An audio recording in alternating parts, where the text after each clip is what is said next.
ప్రధాన డిమాండ్గా ఈరోజు రోడ్డు మీద కూర్చోవడం జరిగింది. దయచేసి చేయకపోతే అశోక్ నగర్ చౌరస్తా మొత్తం రాత్రి వరకు ఇట్లా కూర్చున్నాం. అశోక్ నగర్ చౌరస్తా దిగ్బంధంలోనే ఉంటుంది. ఇదే మాటిస్తున్నాం. ప్రభుత్వం ఇప్పటికే చెప్తుంది చాలా ఉద్యోగాలు, అసలు ఉద్యోగాలు ఇవ్వలేదు. వాళ్ళ బొంద ఇచ్చిన ఉద్యోగాలు ఇవ్వలేదు, ఏమి ఇవ్వలేదు. ఇవ్వకుండా ఈ రోజు వరకు అన్ని రకాలుగా అడ్డుకుంటా ఉన్నారు. వాళ్ళు ఇచ్చిన కేవలం 18,000 మాత్రమే పోస్టులు, 18,000 మాత్రం ఇచ్చి మమ్మల్ని అడుగడుగున ఇబ్బంది పెడతా ఉన్నారు. ఇంకా 1,82,000 ఉద్యోగాలు మాకు బాకీ ఉన్నాయి. అవి ఇచ్చే వరకు మేము వదిలేదే లేదు. అవి ఇచ్చే వరకు మా డిమాండ్ అలా ప్రభుత్వం మాకు ఇస్తాన్న హామీలు నెరవేర్చాలని మేము ఇది చేస్తున్నామండి. మాకు ప్రభుత్వం ఇస్తాన్న ఉద్యోగాలు ఇస్తే ఇట్లా రోడ్ల మీద కూర్చోవాల్సిన పరిస్థితి మాకు అవసరం ఉండదు కదా. ఇస్తా అంటారు, పోస్టులు మాత్రం ప్రమోషన్స్ ద్వారా భర్తీ చేస్తున్నారు. ఇట్లా ప్రమోషన్స్ ద్వారా భర్తీ చేసుకుంటూ పోతే ఇంతమంది యువత భవిష్యత్తు ఏం కావాలనేదే మా ప్రశ్న. అసలు నిరుద్యోగ ప్రభుత్వం అన్నప్పుడు నిరుద్యోగుల గురించి ఏ మాత్రమైనా ఆలోచిస్తుందా? వాళ్ళకి కావాల్సినట్టుగా ప్రమోషన్స్ లో ఫిల్ చేసుకుంటున్నారు. ఆ లక్షల్లో నిరుద్యోగులు ఉంటే వేలల్లో వందల్లో ఉద్యోగాలు ఇస్తున్నారు. ఏమైపోవాలి ఇంతమంది లక్షల మంది నిరుద్యోగుల భవిష్యత్తు ఏంటి? అది ప్రశ్నార్థకంగా మారింది ఈ రోజు. అందుకనే మేము వచ్చి మా నిరసన తెలుపుతున్నాం. అవును, డీజీపీ గారిని అడిగితే ఏమంటారండి? డీజీపీ గారు ప్రభుత్వానికి బాధ్యత అంటారు. ఎందుకంటే ఫైనాన్షియల్ క్లియరెన్స్ ఇవ్వాల్సింది ప్రభుత్వమే కదా. ఇప్పుడు ఎవరైనా డిపార్ట్మెంట్ లో షార్టేజ్ ఉంది, స్టాఫ్ షార్టేజ్ ఉంది అంటే మొత్తం భర్తీ చేసుకోవడానికే చూస్తారు. కానీ ప్రభుత్వాలు ఎందుకు ఫైనాన్షియల్ క్లియరెన్స్ ఇస్తలేదు అంటే మొత్తం ప్రభుత్వాలు చేస్తున్న కుట్ర. ఇప్పుడు మొత్తం రేవంత్ రెడ్డి గారు చేస్తున్న కుట్ర ఇది. ఎందుకు ఇంత నిర్లక్ష్యం నిరుద్యోగుల పట్ల అనేది మా ప్రశ్న.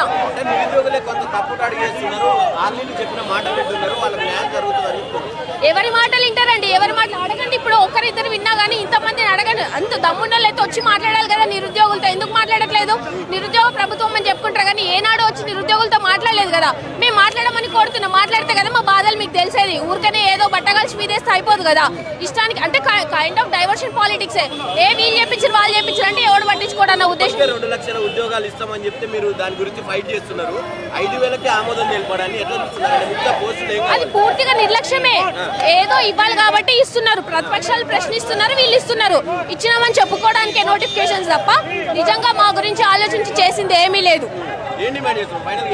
మేము అడిగేది అంతే, మీరు ఇస్తాన 2 లక్షల ఉద్యోగాలు ఇవ్వండి, జాబ్ క్యాలెండర్ ఇస్తున్నారు, జాబ్ క్యాలెండర్ ఇవ్వండి. మా ప్రస్తుత డిమాండ్లు మీరు ప్రమోషన్ల నుంచి కాదు ఫిల్ చేయాల్సింది, డైరెక్ట్ రిక్రూట్మెంట్ చేసుకోండి. ఎందుకంటే లక్షల మంది నిరుద్యోగులు ఆధారపడి ఉన్నారు కాబట్టి మీరు ఖచ్చితంగా డైరెక్ట్ రిక్రూట్మెంట్ చేయాలనేదే మా డిమాండ్. ఇప్పుడు కానిస్టేబుల్ 5,000 వేస్తా అంటున్నాడు. మాకు 5,000 కానిస్టేబుల్ పోస్టులు వేస్తా అంటున్నాడు. మాకు 5,000 సరిపో. 19,000 పైన ఖాళీ ఉన్నాయి కనుక మాకు 20,000 పోస్ట్ వేయాలి. ఎస్ఐ కానిస్టేబుల్ ఏజ్ కూడా కానిస్టేబుల్కి 36, ఎస్ఐకి 38 ఏజ్ పెంచమంటున్నాం. గత 3 సంవత్సరాల నుంచి జరుపుకుంటూ తీర దగ్గరకు వచ్చే వరకు 5,000 పోస్టులు అంటే మాకు సరిపోవు. ఈ కాంగ్రెస్ ప్రభుత్వం ఏమన్నా నిరుద్యోగుల వల్ల వచ్చిందనగా 3 సంవత్సరాలు జరుపుకుంటూ వచ్చి మాకు 5,000 ఇస్తున్నాం, మాకు బిచ్చం వేసినట్టు ఉన్నది. మేము 5,000 తీసుకోవడానికి సిద్ధంగా లేదు. మాకు 20,000 పోస్టులు వేసి న్యాయం చేయాలి. ఇప్పటికే చెప్తా ఉన్నాను చాలా ఉద్యోగాలు ఇచ్చినాం, నిరుద్యోగులు కావాలని రోడ్లు ఎక్కుతున్నారు. నేను ఒక ఎస్ఐపిసి ఆస్పిరెంట్ సంబంధించిన కనుక మీ కాంగ్రెస్ ప్రభుత్వం వచ్చినాక ఒక కానిస్టేబుల్ ఎస్ఐ పోస్ట్ ఒకటి కూడా పడలేదు. మామూలు 60,000 పోస్టులు ఏమి ఇచ్చింది కానీ ఎస్ఐపిసికి ఒక్క పోస్ట్ కూడా పడలేదు. మాకు 5,000 సరిపోవు, 20,000 వేసి మాకు న్యాయం చేయాలి. ఇప్పుడు ఈ 5,000 ఇవ్వడం వల్ల 5,000 పూర్తిగా అందరికి అందుతాయా? ఏ కేటగిరీకి ఒక్క పోస్ట్ కూడా రాదు. 33 జిల్లాలు కదా, 5,000 పోస్టులు దేనికి సరిపోవు. ఇచ్చినటువంటి జీవోలు కూడా ఉన్నాయి చాలా వరకు. అవును, వాటి మాకైతే 20,000 పోస్టులు ఖచ్చితంగా కావాలి. 20,000 పోస్టులు వేసి న్యాయం చేయాలి. ఓకే, నమస్తే అన్న. ఇక్కడ అశోక్ నగర్ చౌరస్తా దగ్గర అందరం నిరుద్యోగులం ఏకమయ్యి ఇక్కడ ధర్నా చేస్తున్నాం. ఎందుకంటే కాంగ్రెస్ గవర్నమెంట్ తెలంగాణలో ఫామ్ అయ్యి 2.5 సంవత్సరాలు అయిపోతుంది. ఒక్క జనరల్ నోటిఫికేషన్ కూడా రిలీజ్ చేయలేరు. కాకపోతే ఈ మొన్న ఇంటర్వ్యూలో రేవంత్ రెడ్డి గారు ఏమన్నారంటే 5,000 కానిస్టేబుల్ ఫిలప్ చేస్తామని చెప్పారు. అది కరెక్ట్ కాదు. గత డీజీపీ గారు శివధర్ రెడ్డి గారు కానీ మన సివి ఆనంద్ గారు కానీ 19,000 ఖాళీలు ఉన్నారని చెప్పారు. 19,000 ఖాళీలు ఫిలప్ చేయాల్సిందే. అలాగే ఏజ్ సడలింపు కానిస్టేబుల్ది 36కు, ఎస్ఐకి 38కు ఖచ్చితంగా సడలింపు చేయాల్సిందే. ప్రభుత్వం డిలే చేసింది నోటిఫికేషన్. డిలే చేసుకోవడంతో పాటు 5,000 అనడం సమంజసం కాదు. ముఖ్యమంత్రి గారు మీరు ఖచ్చితంగా దీన్ని దృష్టిలో పెట్టుకోండి. 5,000 నుంచి 19,000 ఖాళీలు ఫిల్అప్ చేయవలసిందిగా మేము డిమాండ్ చేస్తున్నాం. ఇక్కడ 19,000 ఖాళీలు ఉన్నప్పుడు ఎందుకు 5,000కి ఆమోదం తెలిపింది? ఈ 5,000 ఏంటంటే ఇప్పుడు కొన్ని వేసి మళ్ళీ నెక్స్ట్ ఎలక్షన్ మూమెంట్లో కొన్ని వేద్దామని చూస్తున్నారు. అప్పటిలాగా లేరు నిరుద్యోగులు, గొర్రెలు గారు అందరు చదువుకున్న వాళ్ళే ఉన్నారు. తక్షణమే రేవంత్ రెడ్డి గారు మీరు దృష్టిలో పెట్టుకొని మీరు ఖచ్చితంగా ఫిల్అప్ చేయవలసిందిగా కోరుతున్నాం. వాళ్ళు డైరెక్ట్ ప్రమోషన్లు ఇస్తామంటున్నారు. అంటే మేము ఇన్ని సంవత్సరాల నుంచి చదువుతూ ప్రిపేర్ అవుతున్న వాళ్ళు మా టైం వాల్యుయబుల్ కాదా? మేము ఇలా ఎన్ని రోజులని రోడ్ ఎక్కి కూర్చోవాలి? మాకు ఎప్పుడు న్యాయం జరుగుతుంది? అంటే మంత్రులు చెప్తున్నారు కదా, ఒక్కొక్కసారి ఒక్కొక్క సిచ్యువేషన్ చెప్తున్నారు. 30,000 అన్నారు, 40,000 అన్నారు. ఇదే వాళ్ళు multiple times job calendars release చేస్తున్నారు. కానీ ఫస్ట్ అతను వచ్చే ముందు జాబ్ క్యాలెండర్లో ఏమన్నారు, 22 lakhs వరకు ఇస్తామన్నారు కదా. ఇప్పటి వరకు ఎలాంటి నోటిఫికేషన్ లేదు. అండ్ 3 years కూడా అవ్వడానికి వస్తుంది. ఇప్పటి వరకు అయితే ఏ నోటిఫికేషన్ లేదు. మాకు అన్యాయం జరుగుతుంది, మాకు న్యాయం జరగాలి. ఎన్ని సంవత్సరాలని మేము ఇక్కడే కోచింగ్ సెంటర్లో ఉండి ప్రిపేర్ అవుతూ ఉంటాం. ఇది ఎంతవరకు మీ కార్యాచరణ ఎంతవరకు చేయబోతున్నారు? ఇప్పటికి 30 నెలల్లో దాదాపు ఎన్నో సార్లు కూడా మీరు తీసుకొని మాకు న్యాయం జరిగే వరకు మేము ఇలానే ప్రొటెస్ట్లు చేస్తూ ఉంటాం. అంతే. ఇప్పటికీ మీరు మోసపోతున్నారు, వేరే వాళ్ళ మాటలని. నిరుద్యోగులకు ఖచ్చితంగా న్యాయం చేస్తుంది ప్రభుత్వం అని చెప్పి చెప్తున్నారు. ఇంకెప్పుడండి న్యాయం జరిగేది? ఆల్రెడీ 3 years అవుతుంది కదా. వాళ్ళు జాబ్ క్యాలెండర్ అని వాళ్ళు చెప్పి ఇప్పటి వరకు ఏమీ రిలీజ్ చేయలేదు కదా. వాళ్ళకు కూడా తెలుస్తుంది కదా 3 years అవ్వడానికి వస్తుందని. ఇప్పటి వరకు అయితే ఏమీ లేదు కదా. ఆల్రెడీ చెప్పిండు కదా. 70,000 ఉద్యోగాలు ఎక్కడండి? ఎస్ఐ కానిస్టేబుల్ ఆల్రెడీ ఇచ్చారు. ఇంకా కొన్నేమో యాడ్ చేసుకొని ఇచ్చారు. కానీ గ్రూప్స్ అయితే ఇప్పటి వరకు ఎలాంటి నోటిఫికేషన్స్ కూడా లేవు. ఇప్పటి వరకు అయితే ఏవి లేవు.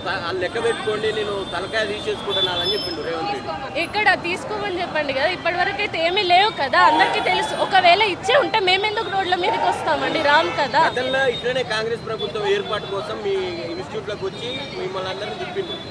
ఇప్పుడు మళ్ళీ నోటిఫికేషన్ల కోసం మీరే తిరగాల్సి వస్తుంది. అంతే కదా. వాళ్ళు వచ్చే వరకే వాళ్ళది చూసుకుంటారు. ఇప్పటి వరకు ఏమీ లేదు. వాళ్ళు మమ్మల్ని ఇలానే తిప్పుకుంటూ ఉంటారు. మాకు న్యాయం జరగాలి. జరిగేంత వరకు మేము ఇలానే వేసుకోండి. మాకు తెలియదు. ఇంకా మాకు న్యాయం జరిగే వరకు అయితే మేము ప్రొటెస్ట్లు చేస్తాం. రైట్, చూస్తూ ఉన్నారు కదా, ఇక్కడికి వచ్చినటువంటి వాళ్ళందరినీ కూడా ఈడ్చుకెళ్తా ఉన్నటువంటి పరిస్థితి. కొత్తగా వచ్చినటువంటి ఇప్పుడే ఇన్స్టిట్యూట్లోకి వెళ్ళి వచ్చినటువంటి వాళ్ళందరినీ కూడా తీసుకెళ్తా ఉన్నటువంటి పరిస్థితి కనిపిస్తూ ఉన్నది. అది తెచ్చినటువంటి లారీ ఏదైతే ఉన్నదో అది కూడా పూర్తిగా పోలీసు శాఖకు సంబంధించింది కాకుండా ప్రైవేట్ వెహికల్స్ కిరాయికి తెచ్చినట్టుగా మనకు కనిపిస్తూ ఉన్నది. వీళ్ళందరినీ కూడా ఇక్కడి నుంచి తీసుకెళ్లిపోతా ఉన్నటువంటి పరిస్థితి అయితే కనిపిస్తూ ఉన్నది. ఇక్కడ పెద్ద ఎత్తున ఇక్కడ చూస్తే వాళ్ళందరినీ కూడా ఒకరి మీద ఒకరిని వేసి గుంజుకపోతా ఉన్నటువంటి సందర్భం కనిపిస్తూ ఉన్నది. అందరినీ కూడా ఇక్కడి నుంచి ఈడ్చుకెళ్ళి క్షణాల్లో ఇక్కడ ఉన్నటువంటి యువకుల్ని కావచ్చు వీళ్ళందరినీ కూడా తీసేసినటువంటి పరిస్థితి అయితే కనిపిస్తూ ఉన్నది. వీళ్ళందరినీ కూడా ఒకసారి చూద్దాం అసలు ఏంది జరుగుతూ ఉన్నది. నిజంగా వీళ్ళు నిరుద్యోగులందరూ కూడా ఉద్యోగాల కోసం చేస్తూ ఉంటే వీళ్ళేమో దారుణంగా వ్యవహరిస్తూ ఉన్నటువంటి పరిస్థితి అయితే కనిపిస్తూ ఉన్నది.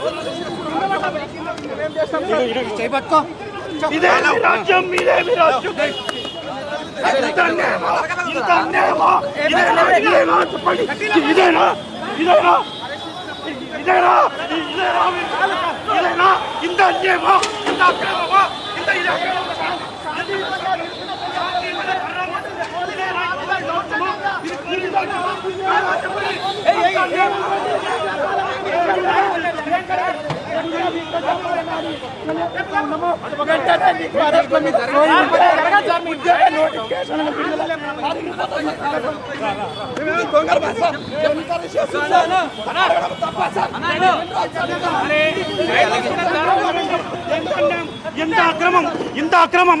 ఇంత అక్రమం మేము అడిగినాము. మీరు ఇస్తారన్న 2 లక్షల ఉద్యోగాలు అడిగినాం. ఈ అన్యాయం ఎందుకు? ఈ అన్యాయం ఎవరి కోసం మీరు చేస్తున్నారు? ఎవరి కోసం మీరు ఎవరి కోసం చేస్తున్నారు? ఎవరి మెప్పు కోసం మీరు ఆలోచనలు చేస్తూ ఉన్నారు? ఒక్కసారి మీరు ఆలోచన చేయలే. తెలంగాణ ప్రజానికం ఆలోచన చేయలే. నిరుద్యోగులను ఈ ప్రభుత్వం నిండా ముంచింది, సంపాలనుకుంటుంది. మాకేదైనా బాధ జరిగితే బాధ్యత ఈ ప్రభుత్వమే తీసుకోవాల్సిన బాధ్యత ఈ ప్రభుత్వం పైన ఉంది. దయచేసి మమ్మల్ని రక్షించుకోండి. తెలంగాణ సమాజం వీళ్ళు అడుగడుగున మమ్మల్ని ఇబ్బంది పెడతా ఉన్నారు. దయచేసి రక్షించుకోండి. ఎంపీడీఓ పోస్టులు 120 పోస్టులు డైరెక్ట్ రిక్రూట్మెంట్ కాకుండా ఇండైరెక్ట్ రిక్రూట్మెంట్ చేస్తూ ఉన్నారు. ఓన్లీ ప్రమోషన్ల ద్వారా చేస్తూ ఉన్నారు. అంటే నిరుద్యోగులను నిండు ముంచడానికి ప్రయత్నం చేస్తుంది ఈ ప్రభుత్వం. కాబట్టి దయచేసి అర్థం చేసుకోవాలి. అట్లానే ఎస్ఐపిసి కూడా 20,000 పోస్టులు రిలీజ్ చేసేంత వరకు ఉద్యమం ఆగదు. వీళ్ళది ఏదైనా సరే ఉద్యమం ఆగదు.